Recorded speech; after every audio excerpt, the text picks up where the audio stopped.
Hoje nós vamos falar da gula, que é aquele pecado que você corre o risco de repente, beijar alguém com a boca cheia de comida, sem perceber.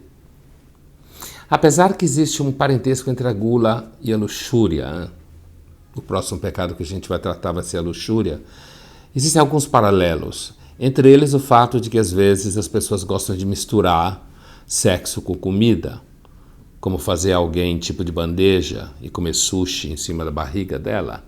Então, a outra coisa que reúne luxúria e gula é o fato que são dois pecados que estão diretamente ligados à ideia de prazer. Prazer.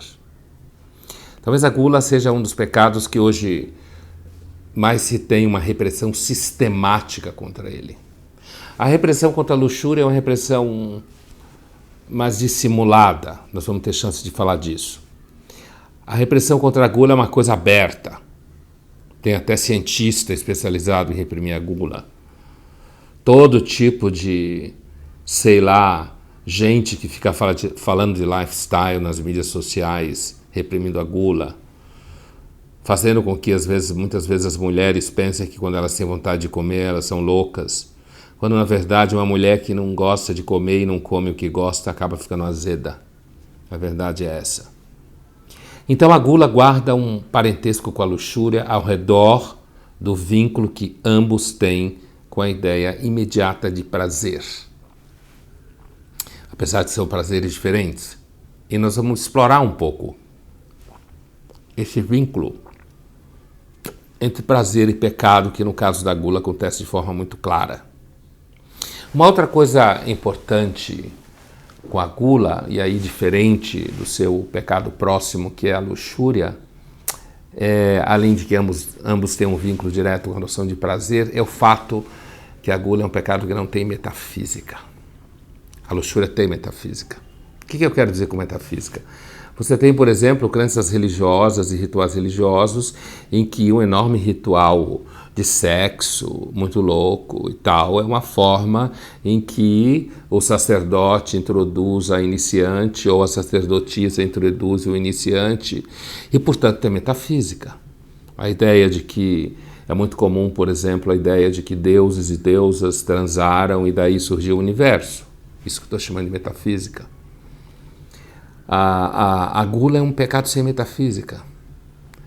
É um pecado que é a única pequena metafísica dele em relação ao prazer, que a gente já vai falar.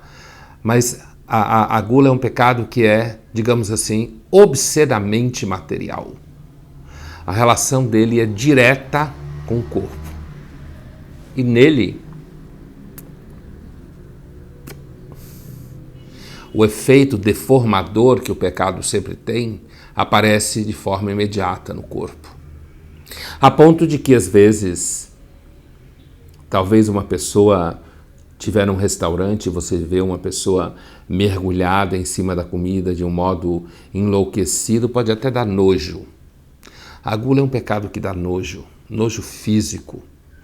Uma imagem de uma pessoa com comida escorrendo pela boca, comendo de forma descontrolada.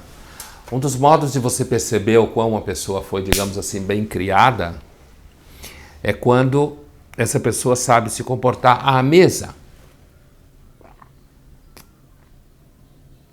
O modo de você demonstrar que você é uma pessoa fina é fazer com que você não pareça muito obcecado por comer alguma coisa. Imagina que você está sentado ao redor de uma mesa e na hora que a comida é servida, você é logo o primeiro a pegar aquela colherada enorme de arroz com feijão. Todo mundo olha para você e pensa, mas como ele é grosso. Por quê? A resistência ao desejo de comer é um dos modos primários e iniciais de você identificar o grau de educação que uma pessoa tem. Eu diria, quase exagerando um pouco o argumento, que você demonstrar que não tem muita vontade de comer seria quase como dizer que você é muito elegante. Estou exagerando o argumento, inclusive porque existe aí um vínculo entre comer e prazer que se você aniquila completamente, isso gera também problema e nós vamos ter chance de conversar um pouco sobre isso mais para frente, que eu chamei de gula reversa, né? Mas aqui eu queria que a gente explorasse um pouquinho o vínculo entre prazer e gula. A gente sabe que na filosofia grega, um filósofo muito famoso chamado Epicuro, que virou quase um adjetivo, né? Eu diria quase não, virou um adjetivo para pessoas com repertório mais sofisticado. Quando você diz que uma pessoa é uma epicurista, ou ela é uma hedonista, você quer dizer que essa pessoa vive o sentido da vida dela, é o prazer. Então é uma pessoa que sabe usufruir da mesa e da cama. Gula e luxúria. É uma pessoa que sabe usufruir das coisas boas da vida. No horóscopo, elas têm inclusive um símbolo, que é o signo de Touro, que são as pessoas que supostamente vivem ao redor da ideia de prazer. Mas se a gente for até a Grécia e a filosofia epicurista de fato, criada por um sujeito chamado Epicuro, talvez a gente tenha uma impressão não tão legal assim do que significa prazer para eles. Você sabe que os gregos tinham um certo horror do que a gente chamaria hoje de paixões, né? Do que eles chamavam de patos. Eles entendiam que o patos fazia com que você perdesse o controle da sua vida e que você, portanto, se tornasse escravo do objeto. Gula e luxúria também são parecidos porque são dois tipos de pecados em que a característica de escravidão, que é o pecado, assume forma física concreta. A vaidade é uma escravidão, como todo pecado. É escravidão ao orgulho, é escravidão à negação do vazio, como a gente viu. A inveja também é uma escravidão. É escravidão à raiva, ao ressentimento, à vontade que você tem de destruir quem é melhor do que você. A preguiça também é uma escravidão. A preguiça é a escravidão a você ficar imóvel. A preguiça é a escravidão à imobilidade, à desistência, à desconfiança. Então a relação entre pecado e escravidão é largamente comprovada. Mas no caso da gula e da luxúria, a escravidão se torna objeto muito claro. Uma pessoa que é escrava do prazer de comer, ela é uma pessoa que é escrava da pizza. Ela é escrava do bolo de chocolate.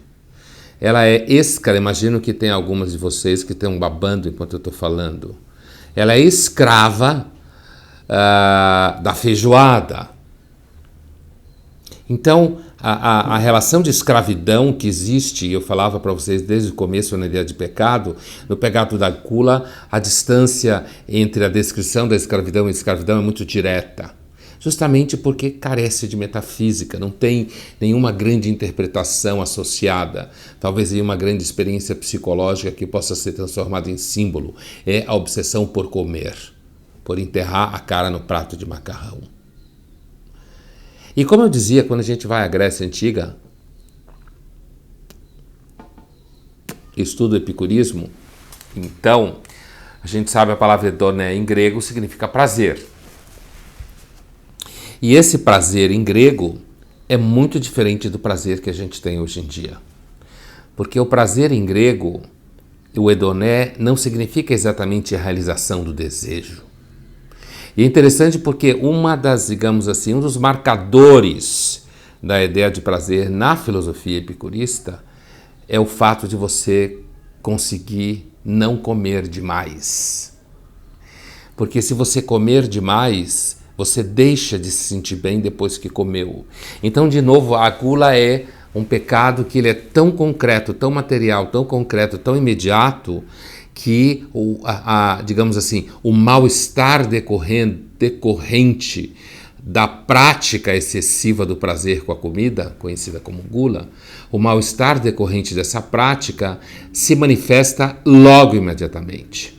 Estufamento, dor de barriga, dor de estômago. Então, a falta de metafísica da gula se materializa numa realização concreta do mal-estar de modo imediato. Quando a gente passa do prazer grego para o prazer de hoje, o prazer de hoje é outra coisa, é a realização do desejo. Isso é o que se entende por prazer hoje em dia. Então, lá na Grécia Antiga, a ideia de que comer demais não era um prazer, portanto, no sentido filosófico, porque o prazer era justamente a busca da justa medida, inclusive no comer.